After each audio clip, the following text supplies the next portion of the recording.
मध्य प्रदेश के उज्जैन जिले के झाड़ा थाना क्षेत्र से एक चौंकाने वाली खबर सामने आई। ग्राम नागपुरा के सरकारी स्कूल में पदस्थ शिक्षक जिहादी शकील मोहम्मद पर भारत माता की तस्वीर जलाने, सरस्वती और गणेश जी की फोटो तोड़ने और साथ ही बच्चों पर धर्म परिवर्तन का दबाव बनाने जैसे गंभीर आरोप। नमस्कार, बहुत स्वागत है आपका। सुदर्शन मध्य प्रदेश देख रहे हैं आप और मैं हूं आपके साथ दिव्या माथवानी। आज हम बात करेंगे उज्जैन की, जहां पर भगवानों के देवी देवताओं के चित्र के साथ खिलवाड़ किया गया है। इस खबर में ये भी है कि हमें जो जानकारी मिली है कि भगवान गणेश की जो मूर्ति है उसको तोड़ा गया है और जिस तरीके की वारदात को अंजाम दिया गया है उसको लेकर हम ज्यादा जानकारी जो है हमारे ब्यूरो चीफ से जानेंगे कि आखिर क्या कुछ ये पूरा मामला है और किस तरीके से इस जो पूरी घटना है उसको अंजाम दिया गया और आखिर इसके पीछे है कौन। हमारे साथ हमारे ब्यूरो चीफ राम स्वरूप शर्मा जी जुड़ गए हैं। राम स्वरूप शर्मा जी, पूरा क्या कुछ मामला है और आखिर किस तरीके से जो मूर्ति है तोड़ा गया है, चित्र को जलाया गया है? जी, देखिए दिव्या, ये मध्य प्रदेश के उज्जैन, चूंकि उज्जैन मध्य प्रदेश की एक धर्मस्व राजधानी जिसको हम माना जाए, चूंकि सभी देवी देवताओं के मठ मंदिर मध्य प्रदेश के उज्जैन में है, भगवान कृष्ण की शिक्षा स्थली भी उज्जैन मानी जाती है। यूं कहें कि सनातन धर्म का हृदय है। और ये दुर्भाग्य की बात है कि उज्जैन जिले में ही एक जिहादी तत्व के द्वारा एक सरकारी स्कूल में, जिस स्कूल में वो टीचर था, उसमें अपने छात्रों को उसने सनातन धर्म छोड़कर इस्लाम स्वीकार करने का दबाव बनाया। और न केवल मौखिक दबाव बनाया, बल्कि उन बच्चों के ऊपर उसने ये कहा कि कुरान पढ़ा करें और नमाज पढ़ना सीखें। इस तरह का एक दबाव बनाया, उनकी मानसिक काउंसलिंग करने की कोशिश की, ब्रेन वॉश करने की कोशिश की। बात यहीं खत्म नहीं होती। उसके बाद में इस जिहादी शिक्षक ने जो साहित्य है सनातन धर्म का, उसके साथ छेड़छाड़ करने की भी कोशिश की और जो हमारे देवी देवता हैं भगवान गणेश लक्ष्मी के चित्र जलाए। और इतना ही नहीं, भारत माता के एक चित्र को इसने जलाया है। वो विजुअल भी सुदर्शन न्यूज की टीवी स्क्रीन पर हमारे दर्शक देख सकते हैं। तो ये पूरा मामला है, ये मध्य प्रदेश के उज्जैन का है, जहां एक जिहादी शकील मोहम्मद ने इस तरह के एक कुकृत्य को अंजाम देने की कोशिश की है। दिव्या, बिल्कुल, जिस तरीके से धर्मांतरण की भी जो आप बता रहे हैं, धर्मांतरण कराने पर भी दबाव बनाया जा रहा था, करने पर दबाव बनाया जा रहा था, तो आखिर इसके पीछे कोई बड़ी जो साजिश है, उसका कोई साजिश को अंजाम देने की कोशिश थी या इसके पीछे कोई बड़ा नेटवर्क हो सकता है?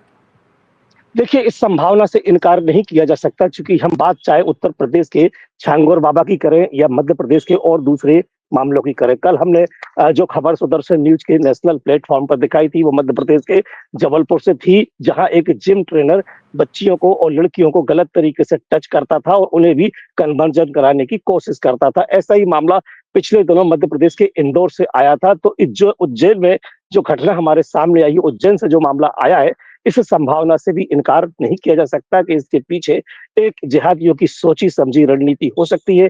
बच्चों का चूंकि कोमल मस्तिष्क होता है और उनके ब्रेन वॉश करने में ज्यादा समय नहीं लगता, लिहाजा बच्चे अच्छे परिवारों से थे, संस्कारी वातावरण था उनके घर परिवार में, इसलिए उन बच्चों ने बेझिझक इस पूरे मामलों को पत्रकारों से और आमजनों से शेयर किया है और उस जिहादी शिक्षक की जो जानकारी है वो बताने की कोशिश की है। दिव्या जी, बिल्कुल, जिस तरीके से भगवान गणेश की जो मूर्ति है वो तोड़ी गई है, चित्र जो है उसे जलाया गया है, तो आखिर इस जो इसे अंजाम दिया गया है, क्योंकि कोई खौफ नहीं दिख रहा है इस तरीके की जो घटना को अंजाम दिया गया है, और आखिर इस तरीके की घटना को अंजाम देने से दिखाया जा रहा है? भगवान की तस्वीर को जलाना देखिए, किस तरीके का ये जो है दिखाना चाहे कोशिश हो रही है? जैसे कि मैंने आपको बताया कि बच्चों का ब्रेन वॉश किया और उन्हें सनातनी मत मान्यताओं को छोड़कर, पूजन अर्चना छोड़कर इस्लाम को कबूल करने की और नमाज पढ़ने की शिक्षा इस जिहादी ने दी है और ब्रेन वॉश किया है। तो इसमें दिखाने की कोई बात नहीं, छुपे तौर पर उसने ये कोशिश की है कि बच्चों का ब्रेन वॉश हो और उनका जो मूवमेंट है वो सनातन छोड़कर इस्लाम की तरफ हो और वो कन्वर्ट हो। इस तरह की इसने एक अवांछनीय कोशिश करने की कोशिश की है। बिल्कुल, जिस तरीके से जो पूरी वारदात है, इसमें अभी तक क्या कुछ कार्रवाई, क्या हम अनुमान लगा सकते हैं कि इस तरीके की कार्रवाई हो सकती है या फिर अभी किस तरीके की कार्रवाई जो है वो जिहादी के खिलाफ होगी?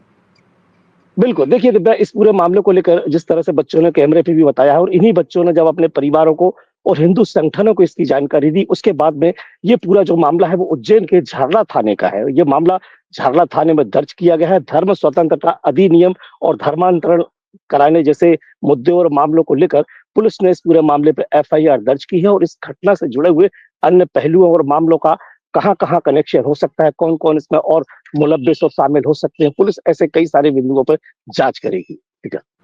बिल्कुल, जिस तरीके से आपने हमें जानकारी दी है कि जो पूरी वारदात को अंजाम दिया गया है, ये बेहद गलत है, क्योंकि किसी तरीके से भी भगवान की जो तस्वीर जलाई गई है और जो जिहादी मानसिकता है वो उससे नजर आती है, क्योंकि धर्मांतरण करने को लेकर भी दबाव बनाया जा रहा है और एक इस्लाम कहीं ना कहीं उसको कबूल करने के लिए लोगों को परेशान किया जा रहा है और अपनी जो चीजें वो थोपी जा रही है। तो हम सुदर्शन न्यूज आवाज उठाता है कि जल्द से जल्द इस मामले में कार्रवाई होनी चाहिए और जिहादी को सख्त से सख्त सजा मिलनी चाहिए।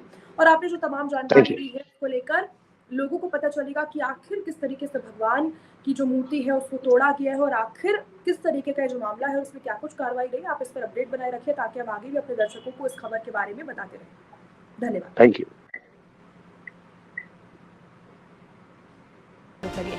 छात्र अनुराग राठौर और साथ ही अन्य विद्यार्थियों ने बताया है कि 11 जुलाई को छुट्टी के बाद शिक्षक ने धार्मिक प्रतीकों जो थे उनका अपमान किया है और साथ ही धमकी दी कि किसी को अगर बताया तो जान से मार देंगे। साथ ही उसने कक्षा में कुरान पढ़ने और साथ ही नमाज सिखाने का भी दबाव उन पर बनाया है। बता दें कि ग्रामवासी रोहित जो राठौर है उनकी शिकायत पर पुलिस ने जिहादी शिक्षक के खिलाफ कई धाराओं में मामला दर्ज कर लिया है और कार्रवाई जारी है और इसी को लेकर फिलहाल मामले की जांच जारी है। इस घटना के बाद गांव में गहरा आक्रोश देखने को मिला है।